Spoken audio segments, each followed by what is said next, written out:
सभी सम्मानित अन्य जनप्रतिनिधिगण और भारी संख्या में मैं देख रहा हूं, यहां से दूर दूर तक केवल जनता ही जनता दिखाई दे रही है।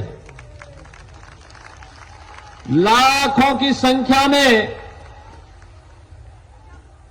महाराज सुहेलदेव और बालार्क ऋषि की इस पावन तपोभूमि पर महाराजा बलभद्र सिंह जी की इस पावन कर्मभूमि पर उपस्थित बहराइच से जुड़े हुए, महसी विधानसभा क्षेत्र से जुड़े हुए सभी भाइयों बहनों, आज यहां पर पिछले 4.25 वर्ष के दौरान उत्तर प्रदेश के अंदर भारतीय जनता पार्टी नेतृत्व की सरकार ने जो कार्य किया है, उन कार्यों के लिए आपका आशीर्वाद प्राप्त करने के लिए जनविश्वास यात्रा आई है।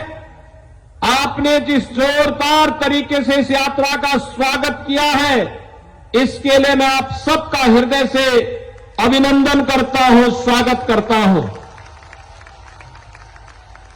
भाइयों बहनों, अभी कुछ देर पहले मैं अयोध्या में था।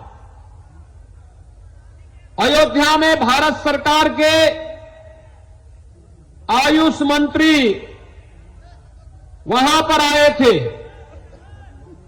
प्रधानमंत्री मोदी जी का निर्देश था कि उत्तर प्रदेश के अंदर भारत सरकार की हर योजना हर जनपद में और हर क्षेत्र में पहुंचनी चाहिए, और वहां पर एक आयुर्वेद कॉलेज का शिलान्यास करने के साथ ही हर जनपद से जुड़ी हुई आयुष की योजनाओं, हेल्थ एंड वेलनेस सेंटर के शिलान्यास का भी, और जहां पर कार्य पूरे हो गए हैं उनका उद्घाटन भी, यानी 75 जनपद हैं और हेल्थ एंड वेलनेस सेंटर 500 का लोकार्पण हुआ है और 250 का शिलान्यास भी हुआ है, यानी 750 नए हम दे रहे हैं। आप अनुमान कर सकते हैं, ये विकास की सोच होती है। पिछले वर्ष में आया था और बहराइच में महाराज सुहेलदेव के नाम पर मेडिकल कॉलेज का शुभारंभ भी हम लोगों ने कर दिया है।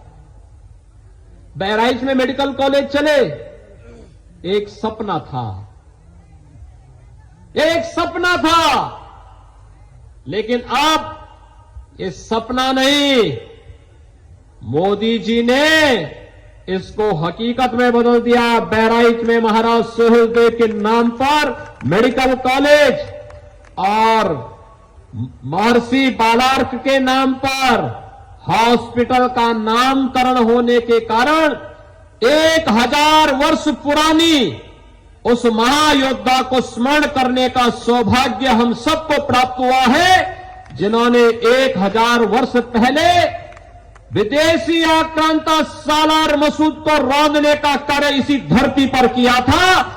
उस महाराज सुहेलदेव को सम्मान देने का कार्य अगर किसी ने किया है तो भारतीय जनता पार्टी नेतृत्व की सरकार ने किया है। भाइयों बहनों, मैं पूछना चाहता हूं आपसे, महाराज सुहेलदेव को सम्मान क्या समाजवादी पार्टी ने दिया क्या? अपना इशारा करके जोर से बताते जाइए जो मैं बोल रहा हूं। क्या समाजवादी पार्टी ने महाराज सुहेलदेव को सम्मान दिया? क्या कांग्रेस ने सम्मान दिया? क्या बहुजन समाजवादी पार्टी ने सम्मान दिया? ये सम्मान किसने दिया? भारतीय जनता पार्टी की केंद्र और प्रदेश सरकार ने। तो फिर क्या महाराज सुहेलदेव के अनुयायी सालार मसूद के अनुयायियों से हाथ मिलाएंगे क्या मिला सकते हैं? कोई सच्चा राष्ट्रभक्त आक्रांताओं के सामने कभी सिर नहीं झुका सकता, न अपने पद से हटेगा, न डिगेगा और न ही झुकेगा। और ये मैं विश्वास के साथ कह सकता हूं।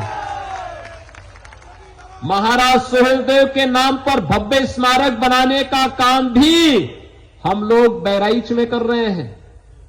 भव्य स्मारक, जिस महापुरुष ने 1000 वर्ष पहले विदेशी आक्रांताओं को नाके चने चबाने के लिए मजबूर कर दिया था, उस महापुरुष को सम्मान नहीं दिया पिछली सरकारों ने। अगर ये सम्मान दिया, हमारी सरकार ने दिया, भारतीय जनता पार्टी की सरकार ने दिया, मोदी जी के नेतृत्व की सरकार ने दिया। और भाइयों बहनों, इसलिए भव्य स्मारक भी बनाया जा रहा है उन महापुरुषों का। यही नहीं, मैं पूछना चाहता हूं, इस देश को, आजाद भारत को एकता और अखंडता के सूत्र में बांधने वाला महापुरुष कौन था? सरदार वल्लभ भाई पटेल। कौन थे? सरदार वल्लभ भाई पटेल। सरदार वल्लभ भाई पटेल जी के नाम पर भारत की सरकार ने उनकी जन्मभूमि पर दुनिया की सबसे बड़ी मूर्ति वहां पर स्थापित की है। आपको मालूम है ना, सबसे बड़ी मूर्ति उनकी वहां पर स्थापित की है। लेकिन उनकी मूर्ति स्थापित करने वाली भारतीय जनता पार्टी एक और इन महापुरुषों को सम्मान देने का कार्य करती है।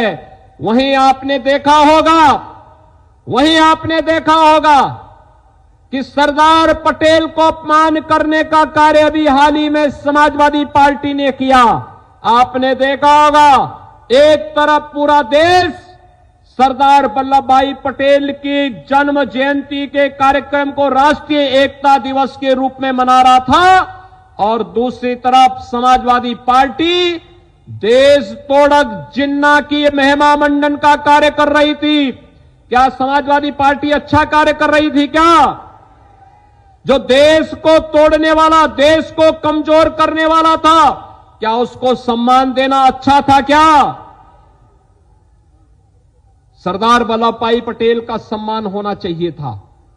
लेकिन भाइयों बहनों, जो देश तोड़क हैं, वे कहीं किसानों का शोषण करते हैं, कहीं नौजवानों के भविष्य के साथ खिलवाड़ करते हैं, कहीं राम भक्तों पर गोलियां चलाते हैं, कहीं जिन्ना जैसे देश तोड़क का महिमा मंडन करते हैं, और कहीं पर जब उन्हें अवसर मिलता है तो प्रदेश के विकास की योजनाओं पर डकैती डालने का कार्य करते हैं। एक तरफ वे लोग हैं और दूसरी तरफ जब भारतीय जनता पार्टी को अवसर मिलता है, हर गरीब को मकान मिलता है, हर गरीब के घर में शौचालय बनता है, हर नौजवान को नौकरी और रोजगार की गारंटी मिलती है। और यही नहीं, हर गरीब को अन्न योजना का लाभ भी मिलता है। कोरोना महामारी के दौरान आपने देखा होगा, फ्री में टेस्ट, फ्री में उपचार, फ्री में अन्न योजना का लाभ, फ्री में वैक्सीन का लाभ भी। कितने लोगों ने वैक्सीन लिया है? वैक्सीन, टीका, कोरोना का टीका कितने लोगों ने लिया है? सभी लोगों ने। मैं आपका अभिनंदन करता हूं। लेकिन जिन लोगों ने अभी नहीं लिया है, उनको बता दीजिए कि कोरोना एक महामारी है और ये वैक्सीन इस महामारी को रोकेगी, सुरक्षा कवच देगी। वैक्सीन सभी लोग ले लें, सभी लोग वैक्सीन जरूर ले लें। अन्न योजना का लाभ कितने लोगों को प्राप्त हो रहा है? अन्न योजना, भाइयों बहनों, अभी ये अन्न योजना प्रदेश शासन के स्तर पर वितरित हो रहा है और अभी 28 तारीख से हम लोग प्रधानमंत्री अन्न योजना का लाभ भी देंगे। अगले महीने फिर पहले सप्ताह से अंत्योदय कार्ड धारक को 35 किलो खाद्यान्न, 1 किलो दाल, 1 किलो चीनी, 1 किलो खाद्य तेल और 1 किलो नमक उनको फिर उपलब्ध करवाएंगे। पात्र गृहस्थी कार्ड धारक को हर यूनिट पर 5 किलो खाद्यान्न, अगर उनके राशन कार्ड में 9 लोग हैं तो 45 किलो खाद्यान्न मिलेगा। हर कार्ड धारक को खाद्य तेल भी मिलेगी, दाल भी मिलेगा, नमक भी मिलेगा। ये है राम राज्य की परिकल्पना का फ्री में राशन, फ्री में वैक्सीन, सबको वैक्सीन। अगर पिछली सरकारें होती हैं, कोरोना आता, लोग तड़प तड़प करके मर रहे होते। और भाइयों बहनों, बुआ हो या बबुआ, भाई बहन की जोड़ी, ये कोई इंग्लैंड में मौज मस्ती कर रहा होता, कोई कहीं और जगह रह रहा होता और प्रदेश की जनता और देश की जनता भूखों मर रही होती, उपचार के भाव में मर रही होती। भारतीय जनता पार्टी की केंद्र और प्रदेश सरकार ने संकट के समय छोड़ा नहीं और बार बार आकर के सबका ध्यान रखा। भारतीय जनता पार्टी ने उस समय एक नारा दिया था, सेवा ही संगठन है। एक एक विधायक, सांसद, कार्यकर्ता जनता की सेवा के लिए उमड़ा था और जनता की सेवा के लिए उमड़ा हुआ उस समय भारतीय जनता पार्टी का एक एक कार्यकर्ता आज इसीलिए जन विश्वास यात्रा के साथ जनता जनार्दन की सेवा में आया है। भाइयों बहनों, जन विश्वास यात्रा में मंच पर आने के पहले मुझे बहुत सारी योजनाओं का शिलान्यास और उद्घाटन करने का भी अवसर प्राप्त हुआ। ये योजनाएं आवास से हैं, स्वास्थ्य से हैं, शिक्षा से है, जन कल्याण से जुड़ी भी योजनाएं, सड़क की भी हैं, पुलों से भी हैं, अन्य तमाम प्रकार की योजनाओं से जुड़ी हुई हैं। कारण है लोक कल्याण ही एकमात्र ध्येय है। अभी पिछले दिनों आपने देखा होगा, बलरामपुर में प्रधानमंत्री जी आए थे, सरयू नहर राष्ट्रीय परियोजना का लोकार्पण किए। कब यह योजना बनी थी?